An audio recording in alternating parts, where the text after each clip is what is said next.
Sir, sorry, is this your first public appearance po after your husband? And how are you feeling, sir?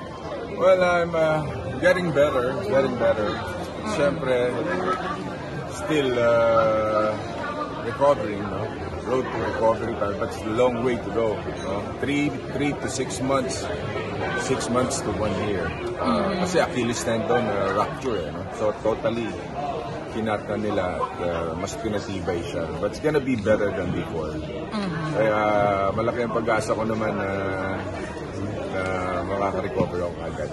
Pero I'm hoping siguro in the next 3 months I can walk na, but I couldn't run. Hindi lang pwede tumakbo. So how soon will you go back to the Senate, sir? Mamaya, I'll go to the Senate. Papakita rin ako doon, pero against my doctor's advice, no? Matigas ang ulo ko eh.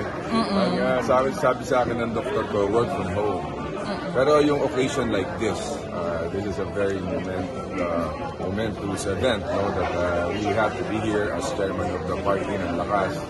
So kailangan nandito tayo to support. At siyempre, yung alyansa ng PFP at Lakas ay napakalaking bagay para sa administrasyon ng ating mahal na Pangulo, Bongbong Marcos.